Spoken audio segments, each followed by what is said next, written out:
안녕하세요. 커뮤니티 서비스 스타트업 스타일쉐어의 발표를 맡은 위재영입니다. 이번 발표에서 창업 과정 및 차별점, 변화 양상, 그리고 수익 및 투자 현황 순으로 스타일쉐어에 대해 소개해 드리도록 하겠습니다. 스타일쉐어는 SNS 기반 패션 플랫폼으로 쉽게 말해서 패션에 특화된 인스타그램에 커머스 기능까지 추가되었다고 생각하시면 됩니다. 기본 서비스로는 해시태그 또는 일반 검색으로 다양한 스타일을 찾아볼 수 있고 패션 뷰티 정보 공유가 활발하게 이루어지며 여러 브랜드와 개인들이 상품을 사고 팔 수 있습니다. 2011년 창업 이후 1525 여성들의 열정적 성원에 힘입어 2019년 5월 500만 가입자, 연간 거래액 1200억을 돌파하는 등 차세대 유니콘 기업으로 주목받고 있습니다. 약 10여 년 전 전자공학을 전공하는 대학생이었던 윤자영 대표는 전공 공부보다는 패션에 관심이 많았습니다. 이런 관심사를 바탕으로 연세대학교 디자인경영학회에서 다양한 프로젝트를 수행하며 패션 서비스에 대한 관심을 키워나갔습니다. 그녀는 젊은 세대들을 위한 정보가 부족하고 대중의 에디터 파워가 강해지고 있다는 점에 착안해 나와 비슷한 사람들이 만드는 콘텐츠를 볼 수 있는 서비스가 필요하다는 생각을 했습니다. 그녀가 생각한 것과 비슷한 런던의 패션 블로그를 발견했고 직접 가서 궁금증을 풀며 사업에 대한 꿈을 키워나갔습니다.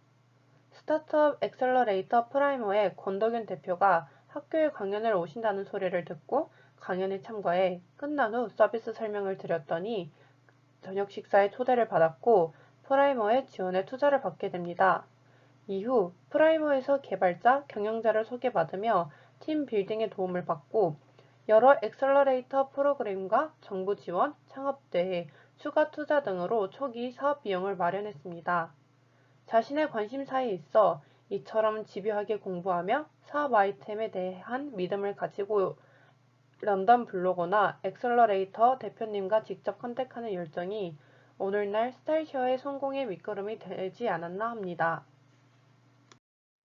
하지만 사업 초기 사용자들의 뜨거운 호응을 얻자 대기업들이 경쟁에 참여하게 됩니다. LG U+는 패션 잡지 코스모폴리톤과 손잡고 코스모 스타일을, SK 플래닛은 개인 맞춤형 패션 큐레이팅 서비스 스타일태그를, 네이버는 패션 공유 앱 워너비를 런칭하며 패션 SNS 시장에 뛰어들었습니다. 하지만 이들의 이름을 들어보셨나요? 아마 모르실 겁니다. 금방 사라졌거든요. 신생 스타트업 스타일쉐어가 대기업을 이길 수 있었던 이유는 바로 사용자 중심 서비스에 있습니다. 전문 모델, 패셔니스타를 전면에 내세워 화려한 콘텐츠를 만든 대기업과 달리 스타일쉐어는 일반인들의 일상적인 사진들이 활발하게 공유될 수 있도록 도왔습니다. 저희 팀에서 뽑은 스타일쉐어의 경쟁사는 지그재그, 무신사, 그리고 인터넷 여성 쇼핑몰입니다. 이들과의 차별화 포인트로는 커뮤니티 문화와 사용자 중심 서비스를 꼽았습니다.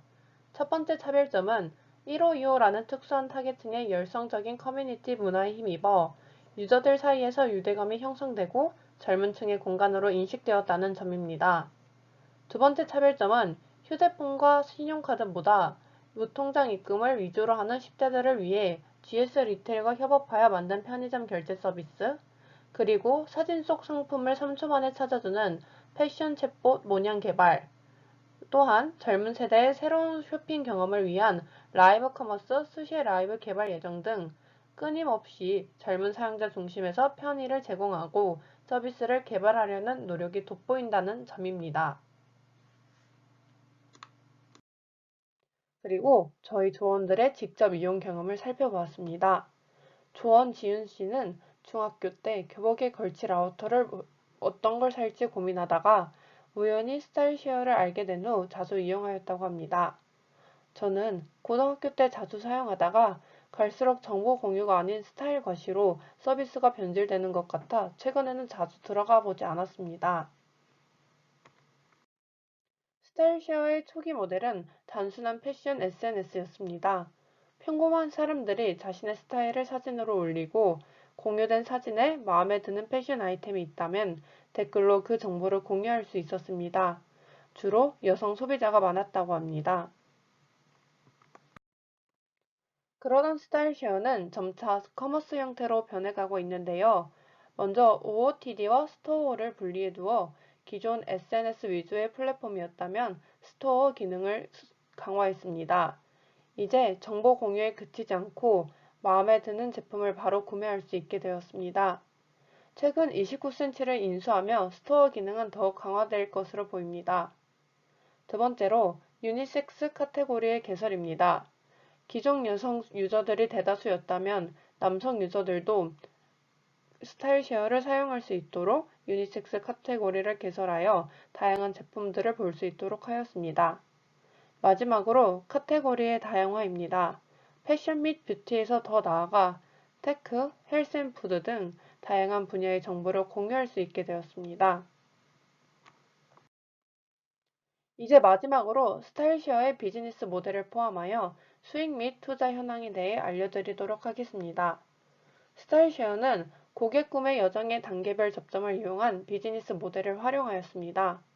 고객 구매 여정의 단계별 접점 모델이란 고전적인 마케팅 모델인 AIDA나 4A 모델이 아닌 디지털 시대에 적합한 5A 모델인 인지, 호감, 질문, 행동, 옹호 5단계를 의미합니다. 즉, 고객을 단순 구매자를 넘어선 브랜드 옹호자로 만들기 위한 노력이라고 볼 수 있습니다. 이때 과정 내 각 접점은 소비자의 구매 결정을 공고히 하거나 저하시킬 수 있기에 이를 총체적으로 관리하는 것이 매우 중요합니다. 그렇다면 스타일쉐어는 이 5A 모델을 어떻게 적용시켰을까요? 먼저 스타일쉐어는 평범한 일반인들이 올린 게시물을 통해 수많은 브랜드의 상품을 사용자들에게 노출하였고 게시물을 인기 순서대로 보여주어 큰 트렌드를 따라가며 자신만의 스타일을 추구하는 사용자들의 흥미를 효과적으로 이끌어냈습니다.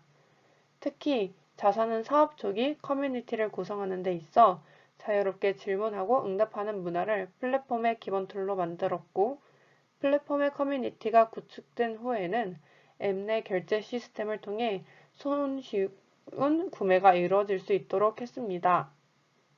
또한 스타일쉐어만의 고유한 문화를 유저들 간 공유할 수 있는 상품을 기획하거나 마켓 페스트 같은 초대형 오프라인 행사를 개최하는 등 차별화된 고객 경험을 제공함으로써 사용자들을 충성도 높은 옹호자로 만드는 데 성공했습니다.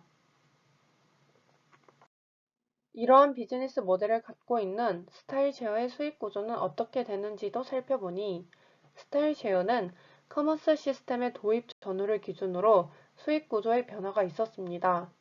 스타일쉐어가 커머스로 자리 잡기 전에는 크고 작은 브랜드들과 디자이너들을 플랫폼으로 입점시켜 이 브랜드와 협업해서 광고를 진행하였습니다. 이때 단순 광고, 노출을 위한 광고보단 스타일쉐어 회원들에게 혜택을 줄 수 있는 방향으로 광고를 마련하였습니다. 그 대표적인 예시가 일상 속 소소한 아이템을 유저들에게 선물로 주면서 스타일쉐어의 역사를 한눈에 볼 수 있는 페이퍼 에스도 함께 제공하는 것이었습니다. 그리고 2015년 이후 스타일쉐어가 커머스 플랫폼으로 자리 잡기 시작하면서 초창기보다 입점 브랜드가 4배 이상 증가하였고 브랜드들의 광고 매출뿐만 아니라 판매 수수료를 통해서도 매출을 올리기 시작했습니다. 더 나아가 기존의 커뮤니티와 커머스가 서로 잘 맞물려 돌아가는 쇼핑 앱을 구현하고자 사용자가 올리는 게시물에 상품 태그가 되는 시스템을 도입하는 동시에 그 사용자에게는 스타일쉐어 스토어에서 사용할 수 있는 적립금인 단추 500개를 제공하는 보상책을 마련했습니다. 이러한 시스템 덕분에 커뮤니티에서 커머스로 구매 전환율이 급증하였고 2017년 스토어 공식 오픈 1년 만에 누적 거래액 100억 원을 돌파했습니다. 그렇다면 현재 스타일쉐어의 투자 현황은 어떨까요? 스타일쉐어의 첫 투자자인 권도균 씨는 평범한 일반인들의 스타일 공유라는 독특한 비즈니스 모델에 반해 윤 대표를 만난 지 1시간 만에 투자를 결정했다고 밝혔는데요. 이러한 진가를 다른 회사에서도 알아보아 많은 투자를 받을 수 있었고 현재 2020년 기준 누적 투자액이 550억 원이라고 합니다. 이러한 투자들 중에서도 스타일쉐어가 제일 뜻깊게 생각하는 투자는 매년 오프라인으로 하는 행사인 마켓페스트에서 G마켓에 투자라고 합니다.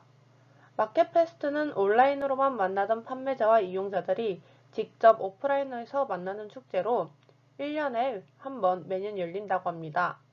이에 2016년에는 G마켓이 브랜드 스폰서로 참여하였고 2017년에는 젊은 고객들을 만나고 싶은 G마켓의 니즈와 잘 맞아 이 당시에는 메인 스폰서로 함께했다고 합니다.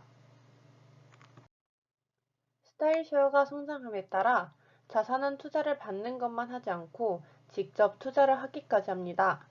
메인 타깃을 10대에서 20대까지로 확장하고자 웹드라마로 유명한 연플리에 투자를 하여 PPL 효과를 보고자 하였고 2018년에는 온라인 쇼핑 29cm를 인수하여 플랫폼을 다양화했습니다.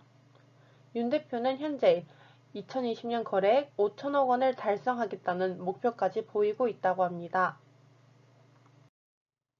지금까지 스타일쉐어의 창업 과정 및 차별점, 변화 양상, 그리고 수익 및 투자 현황에 대해 알아보았는데요. 이번 발표를 통해 저는 제가 몰랐던 부분까지 알 수 있어 유익했었습니다. 여러분들 역시 이번 계기를 통해 더 많은 정보를 얻었을 것이라고 생각하고 이상으로 발표 마치도록 하겠습니다. 감사합니다.